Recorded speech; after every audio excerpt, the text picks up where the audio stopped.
নমস্কার, হবি ও সুলেখা ব্লগে প্রত্যেক দর্শককে স্বাগত জানাই।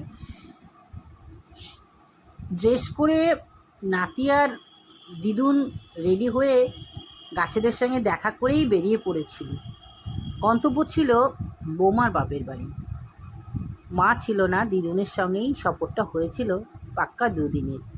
তো কী দুষ্টু বুঝতেই পারছো।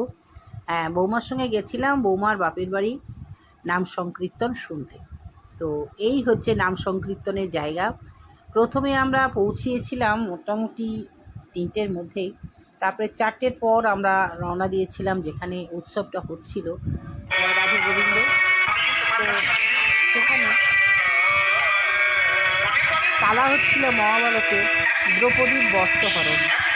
তো শ্রীকৃষ্ণ যখন পাণ্ডবরা কৌরবদের কাছে সর্বশান্ত হয়ে হেরে গিয়ে দ্রৌপদীকেও শেষ পর্যন্ত হেরে গেছিল, তখন দ্রৌপদী কেঁদে কেঁদে সকলের কাছে গেছিল ভিক্ষা চাইতে যে আমাকে বাঁচাও। কেউই বলেনি বাঁচাবো, কিন্তু স্বয়ং শ্রীকৃষ্ণ তখন ওকে কথা দিয়েছিল, হ্যাঁ তুমি পূর্বজন্মে তুমি আশীর্বাদ পেয়েছিলে যে তোমার কোনোদিনও বস্ত্রের অভাব হবে না। তো তুমি মন খারাপ করো না, আমি আছি তোমার সম্মান বাঁচাতে। তো কী করে বস্ত্রহরণটা হবে এবং কী করে কৃষ্ণ বাঁচাবে সেইটাই তোমাদের দেখাতে চলে এসেছি। তারপরে যুদ্ধ হয়েছিল, সবাইকে মেরে ফেলেছিল পাণ্ডবরা কৌরবদের, সবটাই দেখিয়েছিল, কিন্তু সবটাই আমি দেখাতে পারবো না, আমি অতটা আনতে পারিনি। তো যতটুকু পেরেছি ততটুকুই তোমাদের দেখাচ্ছি। তো চলো সাথে থাকো, দেখতে থাকো। সত্যি খুব সুন্দর অসাধারণ অভিনয়। সাইডে বলছেন আর এরা শুধু মুখ নড়াচ্ছে, এটাই আমার খুব ভালো লেগেছিল যে এত বড় একটা পালা কীর্তন 3 ঘন্টা একজন ভদ্রলোক সে বলছে আর এরা শুধু মুখ নাড়ছে। দুর্যোধনের আদেশে দুঃশাসন ছুটে চলেছে দ্রৌপদীর পিছন পিছন, কারণ দুর্যোধন আদেশ করেছিল দুঃশাসনকে যে দ্রৌপদীর বস্ত্রহরণ তুমিই করবে। তো শুরু হয়ে গেছে বস্ত্রহরণ। বস্ত্রহরণ মানে ওর যে দ্রৌপদীর যে লজ্জা ঢাকার বস্ত্র সেইটাই কিন্তু টানতেই আছে, ওদিকে কৃষ্ণ দিতেই আছে। ও ভেবেছিল যে হয়তো ভারী সভায় দ্রৌপদীর বস্ত্রকে সম্পূর্ণ খুলে ফেলবে, কিন্তু রাখে হরি মানেকে। তো হরি যখন দ্রৌপদীকে রক্ষা করেছিল, তা দ্রৌপদীর বস্ত্র শেষই করতে পারেনি। দেখতেই পাচ্ছ তোমরা, টানতেই শুধু টানতে হাঁপিয়ে পড়ে অবশেষে সে বলছে আমি পারলাম না দাদা। তখন দুর্যোধন দুঃশাসনকে কি প্রহার ধরে দুর্যোধন ভাইকে মারতে লাগে। বলল তুই এইটুকু কাজ করতে পারলি না, একটা নারীর বস্ত্রহরণ করতে পারলি না। কথাতে আছে নারী না, অসাধারণ নারী দ্রৌপদী। মহাভারতের সবটাই হচ্ছে শ্রীকৃষ্ণের, সব তৈরি আগে থেকেই, জাস্ট যেটা ঘটেছিল ঘটনায় ঘটেছিল, কিন্তু পূর্ব পরিকল্পনা স্বয়ং শ্রীকৃষ্ণ করেই রেখেছিলেন। হ্যাঁ, তো সত্যি অসাধারণ অভিনয়, খুব সুন্দর লাগলো। এত সুন্দর অভিনয় দেখে আমি অভিভূত যে শ্রীকৃষ্ণ চলে যাচ্ছে এবার দ্রৌপদীকে আবারও তারা ছুটে ধরে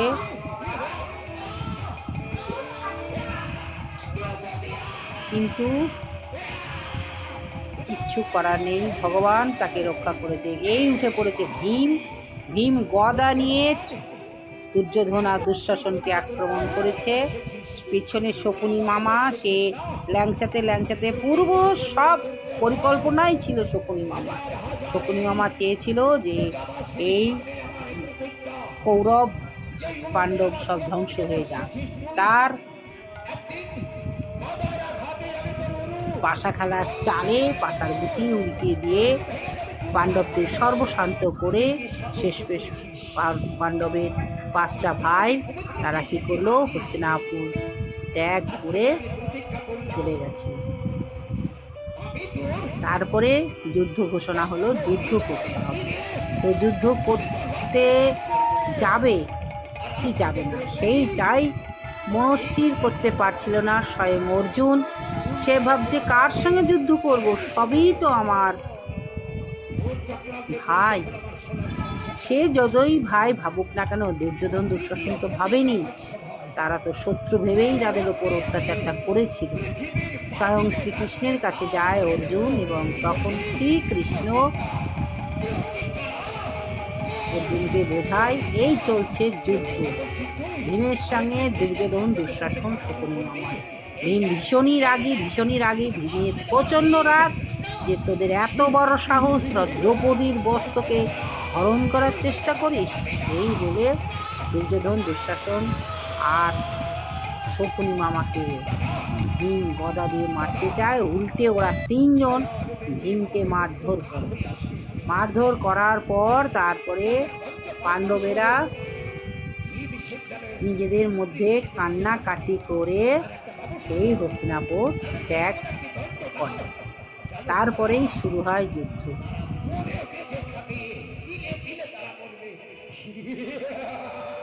একদিকে দুর্যোধন দুঃশাসনের অট্টহাস্য, আর একদিকে পাণ্ডবের কান্না। ওরা 5 ভাই একে অপরকে জড়িয়ে ধরে কি কান্নায় কাঁদছে অজস্র। কাঁদতে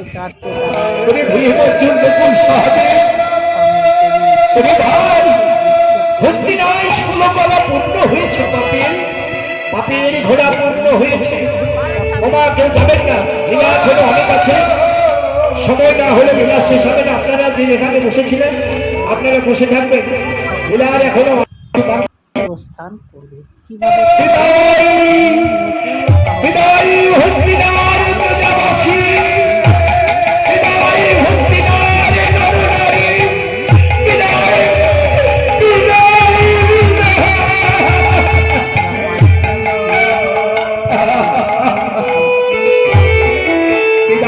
হয়ে গেলেন পাণ্ডবরা। দ্রৌপদী দাদা কতদিন যেতে হবে, কতদিন দাদা দাদা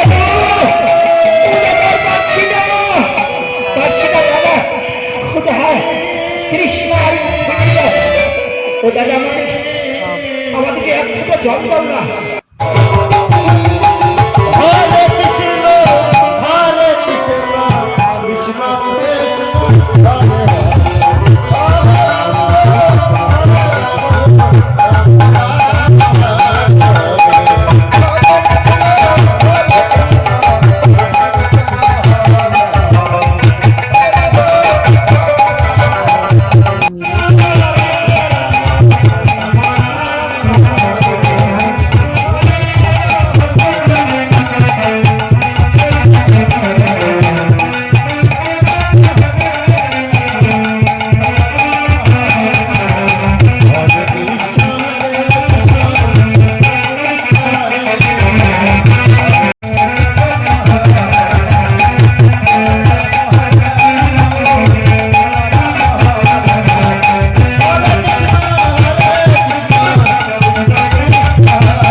এসেছে জনার্দন, কতদিন পরে হলো তখন দর্শন।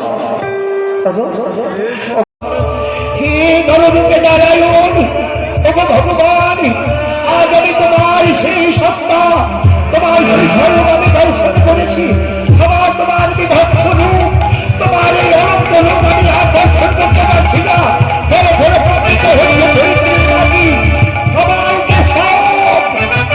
যুধিষ্ঠির তারপরে অর্জুন শ্রীকৃষ্ণকে অনেক রকম প্রশ্ন করে যে আমি আমি কি করে যুদ্ধ করবো হে প্রভু?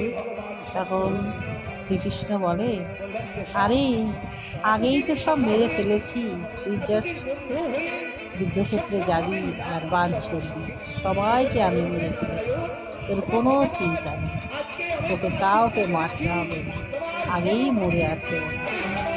এইভাবে কৃষ্ণ যখন বোঝালো তখন তারপরে অর্জুন, এই যে আসল রহস্য, এই দেখো কে বলছে, দেখো পাশে এই বক্সের পেছনে এক ভদ্রলোক সব বলছে। এইভাবেই গোটা যাত্রাপালাটা, যাত্রা না, একটা অভিনয়, পাশে হরে কৃষ্ণ হচ্ছে, মিউজিক হচ্ছে, সব রকম নিয়ে হলো, বেশ ভালো লাগলো। তারপরে চললো যুদ্ধ, অনেক কিছু, অনেক ঘটনা দেখালো। শেষটাকু আমি ক্যামেরাবন্দি করতে পারিনি, দর্শক বন্ধু দেখালে হয়তো খুব ভালো লাগতো, কারণ যে সুন্দর ওরা যুদ্ধ করেছিল। এই যে হচ্ছে দুঃশাসন, এত সুন্দর ভীম আর দুর্যোধন দুঃশাসনের যুদ্ধ হলো অস্ত্র নিয়ে, এবং শেষ বেশ তাদেরকে সকলকে হত্যা করলো। অবশেষে সম্পূর্ণ হলো, আমরা বাড়ি ফিরে আসলাম।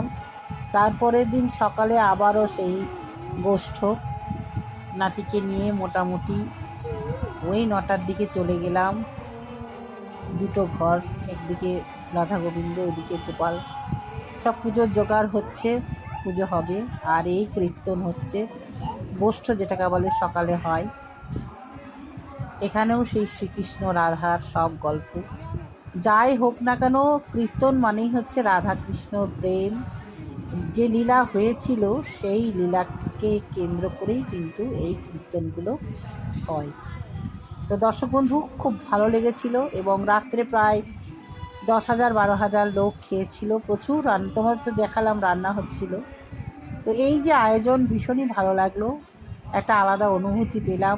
খুব ছোটোতে এগুলো আমি দেখতাম, অনুভব করতাম, কিন্তু এখন যে ভাগ্যের এত সুন্দর একটা প্রোগ্রাম দেখতে পাবো ভাবতেও পারিনি। ভগবান শ্রীকৃষ্ণ আশীর্বাদ ছিল হয়তো, তার জন্যই এটা আমি দেখতে পেলাম। দর্শক বন্ধু, ভীষণ ভালো লাগলো।